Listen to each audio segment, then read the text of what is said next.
What is up, everybody? Welcome to the Geekiverse. We're talking about Harley Quinn news this week. We don't even have Suicide Squad yet, but there are talks that there's already going to be a solo Harley Quinn film.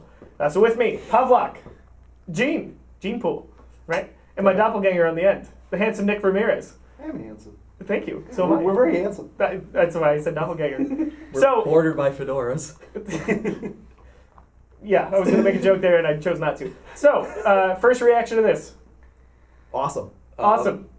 DC and the head honchos running this DCU have got to be confident in Suicide Squad if they're already talking about what is kind of going to be a sequel to it.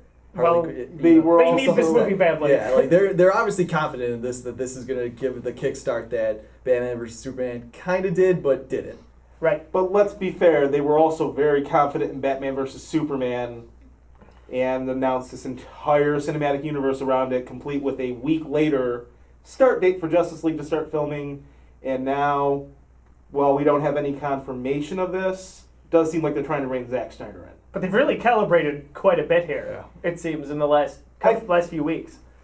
They've changed things around. They've brought new people in. They're trying to reshape this thing, and I think they might save it. It seems like panic damage control to me, and it could work out great. I really hope it does. A little bit of that. It doesn't seem to be a panic to me. I think it's needed. And as much as Zack Snyder flopped on Batman vs Superman, they need something, and I think they're riding the hype train with Suicide Squad and saying everyone's talking about Harley Quinn and Margot Robbie. We're gonna go that way.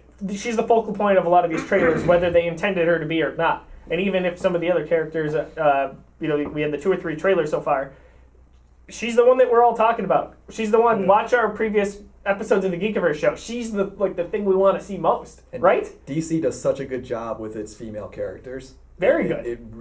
They really have a way of putting them, in front and center. Just as much as the male characters. Because they're good characters, right. And they've got good actresses doing them. Yeah. And it's not just basically female characters for the sake of female characters. These are quality, awesome individuals that they've got in front of the camera there. Wonder Woman, prime example. Mm-hmm. They're not a female character. They're a character who happens to be female. Right. Exactly. That's how you do it. That's a good way to put it. Exactly. So, it's a great way to put it. Is this too soon to announce this news, or is this part of that damage control? I personally feel it's a little too soon, and I think this is what we've seen with the DC film universe so far, is that they get a little overzealous and too quick to make a decision, and it ends up blowing up in their faces.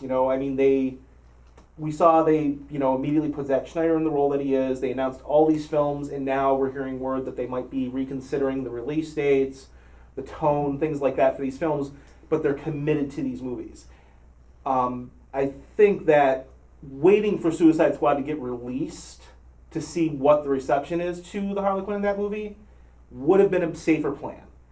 That being said, there's something you got to respect them for taking the risk. Don't you think they're capitalizing on the hype? I don't think they needed to wait for Suicide Squad because all the hype and everything everyone's talking about is Harley Quinn in all these trailers. More so, even I would argue, than Jared Leto's Joker. Yeah, definitely more so. Yeah. But again, everyone was talking about Batman vs Superman. This was the 3 Titans meeting on screen. Wonder Woman, Batman, Superman, all together for the first time. And they got so excited about all the initial press. We were hearing talk of standing ovations and such to these movies. And then movie comes out. General response, critic response, box office, not what they were hoping. So while Margot Robbie's, they're probably doing this based off of the fact that she has so much tension in the trailers and there's so much good buzz around her. They don't know if that's going to last, and I think it's a little too early to commit to something like that, because if it doesn't go well, then they're still in the same position. I think the better plan for the DC extended movie universe is to get Suicide Squad out and go from there. Not try to get 15 million things in place in anticipation of this doing well, because if Suicide Squad comes out and, well, it looks like it's not going to suck, it looks like it's going to be pretty awesome. If it does come out and sucks, they're even more behind than they were before. But they may be taking a good element of that movie and making it... But even if Suicide Squad comes out and somehow, hypothetically, it flops worse than Batman vs Superman, people are still going to walk away from it and go, damn, Harley Quinn. Not necessarily. I kind of think so. Yeah. They'll admit that she's hot, which would detract from the whole idea of this being a strong female lead, because if all they're talking about is how hot she is, then she's really not a strong female lead. You can be gorgeous and be a strong female lead. You though. can be, Yeah. but if all they're talking about is how hot she is and not she's really hot, she's really cool to watch, she has such an interesting story, if all they come out saying is, well, she has boobs, I don't then think it's really that's- not something you No, can I don't move think around. I don't think that's where this is going. That's the way they're going to go. But even if it does terrible, people are still going to say, "Wow, Harley Quinn! Like that is what that's straight from the comics." She looks like a great that's- character who happens to be a female. I Yeah. would argue. I agree, but we don't know yet. We don't know. And I mean, if Batman vs. Superman had come out and been awesome, I would be in the same way as you guys are. I'm like, yeah, like, why don't you announce a Harley Quinn? Why don't you just go for it? You know it's going to be good because you've got some cred behind you. They don't have any credibility behind them yet. They've been putting the cart before the horse for a while now. I think they really need to rein it in and get some responses first and really try and evaluate what they're doing, which they seem to be going the right direction. Ben Affleck's now executive producer.